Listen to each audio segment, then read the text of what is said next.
అందరికీ నమస్తే. Welcome to our channel. Present మనతో పాటు గెస్ట్గా ఉన్నారు టీడీపీ యాక్టివిస్ట్ శశి గారు. సార్ నమస్తే అండి. నమస్తే అండి. జగన్ గారి హయాంలో ఒక్క కంపెనీ కూడా ఆంధ్రప్రదేశ్లో పెట్టుబడి పెట్టడానికి సాహసం చేయలేకపోయారు. కానీ ఇప్పుడు చూస్తుంటే మొత్తం పెట్టుబడుల వెలువగా ఆంధ్రప్రదేశ్ మారుతుంది. రీసెంట్గా చూస్తున్న ప్రతి ఒక్కటి కూడా.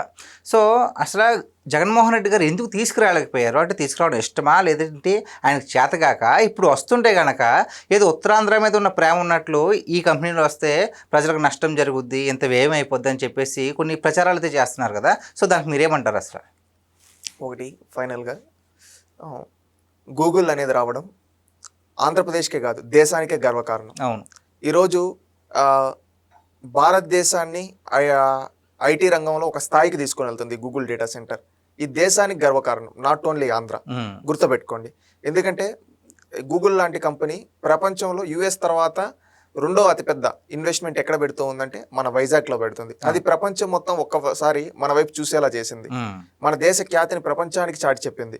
ఇది గర్వంగా ప్రతి ఒక్క భారతీయుడు ఈరోజు వైజాగ్ వచ్చిందని గర్వపడుతూ ఉంటే, అదేవిధంగా ఈరోజు తెలుగు వాళ్ళగా మనం గర్వపడుతూ ఉన్నాం ఒక ఆంధ్రులుగా. ఎందుకంటే ఆంధ్రప్రదేశ్ పౌరులుగా ఈరోజు ఇక్కడికి వచ్చింది అని చెప్పి గర్వంగా చెప్పుకుంటూ ఉంటే, ఇప్పుడు దీనిపైన విష ప్రచారం చేస్తూ ఉన్నారంటే వీళ్ళని ఏం తీసుకొని కొట్టాలి? ఒక్కసారి ఆంధ్రప్రదేశ్ రాష్ట్ర ప్రజలు ఆలోచించాలి. ఎందుకంటే గతంలో నువ్వు పరిశ్రమలు తీసుకొని రా అంటే చేపలు రొయ్యలు చాలా అద్భుతంగా ఉన్నాయి. అదేవిధంగా వైన్ షాపుల్లో కౌంటింగ్ చేసేదానికి వీటికి జాబులని నోటిఫికేషన్లు ఇచ్చి మీరు నాకు గొడ్డి చాకరీ చేయండి, నేను మీకు 5,000 ఇస్తా అని చెప్పి చేపించిన ఉద్యోగాలు ఉన్నాయి గత 5 ఏళ్ళు. కానీ నేడు గర్వంగా చెప్పుకునే గూగుల్ డేటా సెంటర్ లాంటి, టీసీఎస్ లాంటి, కాగ్నిజెంట్, ఎసెంచర్ ఇలాంటి ప్రపంచ ప్రసిద్ధి కంపెనీలు ఈరోజు మన రాష్ట్రంలో పెట్టుబడులు పెడుతూ మన రాష్ట్రంలో యువతకు ఉపాధి ఉద్యోగ అవకాశాలు కల్పించాలని ప్రయత్నిస్తూ ఉంటే ఈరోజు అడ్డుకుంటున్నారంటే వీళ్ళ రాష్ట్ర ద్రోహులు కాదా? ఎందుకంటే సత్వా కంపెనీ వస్తే దానికి భూముల పైన కోర్టులో కేసేస్తారు ఎవరు? వైసీపీ పార్టీకి సంబంధించిన వాళ్ళు. అదే విధంగా గూగుల్ కి భూములు ఇవ్వకుండా అడ్డుకుంటారు ఈ వైసీపీ నాయకులు. టీసీఎస్ పైన, కాగ్నిజెంట్ పైన విష ప్రచారం చేస్తారు ఈ వైసీపీ వాళ్ళు. ఇది రాష్ట్రంలో ఉండే ప్రతి ఒక్క యువత ఆలోచించాలి. గత 5 ఏళ్ళు ఉద్యోగాలు కల్పించకపోగా ఈ రోజు ఉద్యోగాలు కల్పిస్తుంటే నేడు చంద్రబాబు నాయుడు గారు, లోకేష్ గారు ఈ వైసీపీ వాళ్ళు అడ్డుకుంటున్నారంటే వీళ్ళు పొట్టగొట్టేది చంద్రబాబు నాయుడు గారు, లోకేష్ గారు రాష్ట్రం పొట్ట. ఒక్కసారి రాష్ట్రంలో ఉండే యువత ఆలోచించమని చెప్తున్నా. ఎందుకంటే రాజకీయాలు శాశ్వతం కాదు, చేసిన మంచి శాశ్వతం. కానీ వీళ్ళు అడ్డుకుంటున్నారంటే మొన్న మెగా డిఎస్సి 16,000 ఉద్యోగాలు ఇచ్చారు. గత 5 ఏళ్ళు ఒక్క డిఎస్సి నోటిఫికేషన్, ఒక్క డిఎస్సి జాబ్ ఇవ్వని జగన్మోహన్ రెడ్డి ఈరోజు 16,000 పోస్టులు చంద్రబాబు నాయుడు గారు ఇస్తుంటే 100కు పైగా కేసులేసి అడ్డుకున్నాడంటే ఇతన్ని రాష్ట్ర ద్రోహి అనకుండా ఇంకేమనాలి? ఇలాంటి వాడు రాజకీయాల్లో ఉండడానికి అర్హుడా? ఆలోచించండి ఆంధ్రప్రదేశ్ రాష్ట్రంలో ఉండే యువత ముఖ్యంగా. ఎందుకంటే రాష్ట్రం పొట్టగొడుతున్నాడు, రాష్ట్రంలో యువత పొట్టగొడుతున్నాడు. ఈరోజు తల్లిదండ్రులు కూడా ఆలోచించాలి. వైసీపీలో ఉండే మీరు కార్యకర్తలు కూడా ఆలోచించండి. రాజకీయంగా విమర్శించుకోండి అయ్యా, తప్పు లేదు. కానీ నిర్మాణాత్మకమైన విమర్శలు. అంతేగాని రాష్ట్రానికి పరిశ్రమలు వస్తుంటే, రాష్ట్రంలో యువతకు ఉద్యోగాలు కల్పిస్తుంటే ఈరోజు అడ్డుకుంటున్నాడంటే అతను మీ కుటుంబాలకి అన్యాయం చేసినట్టు కాదా? ఈరోజు వైసీపీలో కూడా పేదవాళ్ళు ఉంటారండి. కూలి పని చేసుకొని పిల్లల్ని చదివించి మా పిల్లలు ప్రయోజకులు అవుతారు, ఉద్యోగాలు వస్తాయని కలలుగంటూ ఉంటారు. అలాంటి వాళ్ళకి ఈరోజు మన రాష్ట్రంలో ఉపాధి కల్పించాలని చంద్రబాబు నాయుడు గారు పరిశ్రమలు తీసుకొని వస్తే ఆడ కులం చూడరు, మతం చూడరు, ప్రాంతం చూడరు. వాళ్ళ స్కిల్ పైన వాళ్ళకి ఉద్యోగాలు వస్తాయి, అక్కడ వాళ్ళ మంచి స్థానానికి వెళ్ళొచ్చు. అలాగా వాళ్ళ పిల్లలు ఇప్పుడు వైసీపీలో కూడా తల్లిదండ్రులు కష్టపడి చదివిపిస్తుంటారు పిల్లల్ని, మా వాడికి మంచి ఉద్యోగం వస్తే మేము సెటిల్ అవుతామని. అలాంటి వాళ్ళకి కూడా ఉద్యోగాలు వస్తాయి, వాళ్ళ కుటుంబాలు కూడా బాగుపడతాయి. కానీ ఇప్పుడు జగన్మోహన్ రెడ్డి అడ్డుకుంటా ఉంటే నష్టపోయేది రాష్ట్రంలో ఉండే అన్ని పార్టీలు, అన్ని వర్గాల వల్ల నష్టపోతారు కదా. ఇలా చేసేవాడు రాజకీయాల్లో ఉండడానికి అర్హత ఉందా? ఇది వైసీపీలో ఉండే కార్యకర్తలు కూడా ఆలోచించాలని సవినీయంగా తెలియజేసుకుంటాం. మళ్ళీ ఇంకొకటి, ఉత్తరాంధ్రకి పైన వీళ్ళేదో వైజాగ్ గురించి మాట్లాడుతున్నారు కదా. గతంలో చంద్రబాబు నాయుడు గారు వైజాగ్ ని ప్రమోట్ చేశారు. నాడు రాష్ట్ర విభజన తర్వాత ఒక్కొక్క జిల్లాను ఒక్కొక్క హబ్గా తయారు చేయాలనే ఉద్దేశంతో ఆ రోజు మెట్టెక్ జోన్ అని మనం తీసుకుని, కరోనా అప్పుడు ఎక్విప్మెంట్స్ ఉంటాయి కదండి, అవన్నీ ఆ మెట్టెక్ జోన్ లో తయారయ్యి అది తీసుకొని వచ్చింది ఎవరు తెలుసా? చంద్రబాబు నాయుడు గారు. అదే విధంగా ఐఐఎం ఉంటుంది, ఆ ఐఐఎంని వైజాగ్ తీసుకొని వచ్చారు చంద్రబాబు నాయుడు గారు. అదేవిధంగా ఆ రోజు వైజాగ్కి అనేక పరిశ్రమలు తీసుకొని వచ్చి ఐటీ టవర్స్ ఇవన్నీ కన్స్ట్రక్ట్ చేస్తే ఈ జగన్మోహన్ రెడ్డి వచ్చిన తర్వాత ఉత్తరాంధ్రని విధ్వంసం చేశాడు. ఉత్తరాంధ్రలో ముఖ్యంగా వైజాగ్ లో గంజాయి హబ్బుగా మార్చాడు, డ్రగ్స్ హబ్బుగా మార్చాడు జగన్మోహన్ రెడ్డి వైజాగ్ లో భూములు కబ్జా చేశారు వీళ్ళ పార్టీ నాయకులతో, శాంతి భద్రతలు లేకుండా చేశారు, కమిషన్లు తీసుకుంటూ వైజాగ్ మొత్తాన్ని భయాందోళనకు గురి చేశారు. అందుకని వైజాగ్ ప్రజలు 2 చంపులు వాయించి ఎట్టగొట్టారు తెలుసా. వైజాగ్ ఎంపీకి వచ్చిన మెజారిటీ ఈ రాష్ట్రంలోనే అత్యధిక మెజారిటీ 5 లక్షల మెజారిటీ.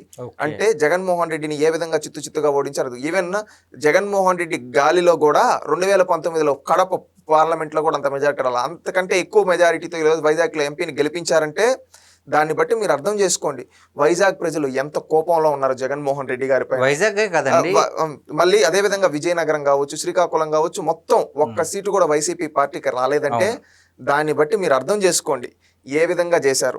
ఇంకొకటి వైసీపీ విధ్వంసం చేసిన అందువల్ల ఓడించారు ప్రజలు. ఇంకొకటి గుర్తుపెట్టుకోవాల్సింది ఏంటంటే ఉత్తరాంధ్ర పైన కపట తల్లి ప్రేమ చూపించారు కానీ ఏ రోజు నిజమైన ప్రేమ ఎక్కడ చూపించారు జగన్మోహన్ రెడ్డి గారు. మీ ఆస్తుల కోసం మీరు కబ్జాలు చేసుకొని మీరు ప్యాలెస్లు కట్టుకున్నారు కానీ అక్కడ ప్రజలకు ఏ రోజన్నా మీరు ఏమైనా చేశారా. మధురవాడ లాంటి ఏరియాలో భూ కబ్జాలు చేసింది మీరు కాదా. ఈ రోజు ఇంకా మాట్లాడుకుంటూ పోతే ఆ రోజు విజయనగరంకి భోగాపురం ఎయిర్పోర్ట్ అని చంద్రబాబు నాయుడు గారు ఆ రోజు శంకుస్థాపన చేస్తే నువ్వేం మాట్లాడావు గుర్తుందా. వైజాగ్ ఎయిర్పోర్ట్ లోని ఈగలు తోలుకుంటా ఉన్నారు, భోగాపురం ఎయిర్పోర్ట్ ఎందుకు అని చెప్పి నువ్వు మాట్లాడలేదా జగన్మోహన్ రెడ్డి. సమాధానం చెప్పు జగన్మోహన్ రెడ్డి, అది నీ చరిత్ర. ఆ విధంగా మళ్ళీ శ్రీకాకుళంలో తితిలి తుఫాన్ వచ్చినప్పుడు సినిమాకి వెళ్ళినోడివి నువ్వా ఉత్తరాంధ్ర పైన ప్రేమ చూపించేది. ఉత్తరాంధ్ర ద్రోహి ఎవరన్నా ఉన్నారంటే అది నువ్వు జగన్మోహన్ రెడ్డి. ఉత్తరాంధ్రని సర్వనాశనం చేసావు. గత 5 ఏళ్ళు నీ చేతుల్లో పెట్టుకొని నీ సొంత సామాజిక వర్గం నీ బంధువర్గాన్ని అక్కడ పెట్టి దౌర్జన్యాలు చేపించావు.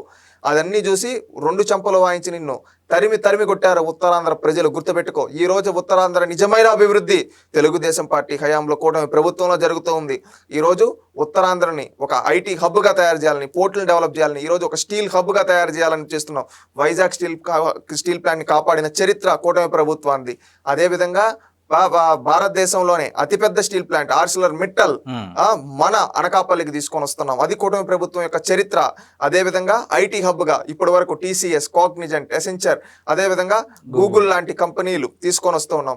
ఒక డేటా సిటీగా, ఒక AI హబ్ గా, భారతదేశానికే AI హబ్ గా వైజాగ్ తీర్చిదిద్దే విధంగా, ఐటీ హబ్ గా తీర్చిదిద్దే విధంగా ఈ రోజు మేము వెళ్తూ ఉన్నాం. అది గుర్తుంచుకో. ఎందుకంటే నోటికి వచ్చినట్టు మాట్లాడితే ప్రజలు, ఉత్తరాంధ్ర ప్రజలు నిన్ను పాతాళం లేక తొక్కుతారు జగన్మోహన్ రెడ్డి గారు. ఇది తెలుసుకుని ఒక హుందాతనమైన రాజకీయం చేయి. ఉత్తరాంధ్ర ప్రజల్ని మోసం చేయాలని కపట తల్లి మాటలు మాట్లాడితే తరిమి కొడతారు. గుర్తుపెట్టుకో, ఉత్తరాంధ్రకి ఏదన్నా అభివృద్ధి జరిగిందంటే అది తెలుగుదేశం పార్టీ హయాంలో. అది ఇరిగేషన్ ప్రాజెక్టులు అయినా కావచ్చు, అదేవిధంగా అభివృద్ధిలో అయినా కావచ్చు, సంక్షేమంలో అయినా కావచ్చు, ఉత్తరాంధ్ర ప్రజల్ని సొంత బిడ్డల్లాగా కూటమి ప్రభుత్వం చూసుకుంటూ ఉంది. ఈ ఉత్తరాంధ్రకి న్యాయం చేసింది తెలుగుదేశం పార్టీ కూటమి ప్రభుత్వం అయితే అన్యాయం చేసింది వైసీపీ పార్టీ. ఇది రాష్ట్రంలో ఉండే వాళ్ళు ఉత్తరాంధ్ర ప్రజలు ముఖ్యంగా గుర్తు తెచ్చుకోవాలి. ఎందుకంటే మన ఉత్తరాంధ్ర లో ఒక దళిత డ్రైవర్ని, ఒక దళిత డాక్టర్ని చంపించింది ఎవరు? ఈ జగన్మోహన్ రెడ్డి కాదా? ఉత్తరాంధ్రలో విధ్వంసం. మనం ఉత్తరాంధ్ర ప్రజలంటే ప్రశాంతంగా ఉంటారు. ఎంతంటే వాళ్ళ అభిమానం, వాళ్ళ ఉత్తరాంధ్ర ప్రజలంటే ప్రేమానురాగాలకి ప్రతీకగా, అదే విధంగా వాళ్ళు మంచి మనసు గల కల్మషం లేని వ్యక్తులు ఉత్తరాంధ్ర ప్రజలని చెప్పుకుంటాం. అలాంటి ఉత్తరాంధ్రలో ప్రజలపైన కక్ష సాధింపు చేసింది ఈ జగన్మోహన్ రెడ్డి కాదా? ఇది గుర్తుపెట్టుకోండి. మన ఉత్తరాంధ్రని ప్రమోట్ చేస్తూ ఎప్పటికప్పుడు మన ఉత్తరాంధ్ర ఖ్యాతిని, మన ఉత్తరాంధ్ర దేశానికే ఒక ఐకానిక్ గా తయారవ్వాలని ఈ రోజు కష్టపడుతూ ఉంది కూటమి ప్రభుత్వం. ఇది ఉత్తరాంధ్ర ప్రజలందరూ తెలుసుకో, వైజాగ్ ప్రజలు తెలుసుకో. వైజాగ్ ప్రజలకి అన్ని తెలుసు. హుదుద్దు వచ్చినప్పుడు మనల్ని ఆదుకునింది ఎవరు? చంద్రబాబు నాయుడు. అదే విధంగా ఈరోజు మెట్టెక్ జోన్ అని తీసుకొని వచ్చి దేశానికే కరోనా సమయంలో ఎక్విప్మెంట్స్ తయారు చేసింది మన ఉత్తరాంధ్ర గడ్డ మీద నుంచి.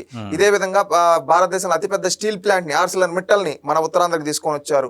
ప్రపంచంలోనే అతిపెద్ద డేటా సిటీగా తయారయ్యేదానికి వైజాగ్ కి పునాదులు వేస్తున్నారు మన ఉత్తరాంధ్రలో. ఈ విధంగా చూసుకుంటే ఉత్తరాంధ్ర అడుగడుగున తెలుగుదేశం పార్టీ కూటమి ప్రభుత్వం మార్పుందని చెప్పి తెలియజేసుకుంటూ ఉత్తరాంధ్ర ప్రజల్ని, ఈ వైసీపీ నాయకులను తరింగొట్టాలని పిలుపునిస్తున్నాం. Thank you so much sir. Thank you.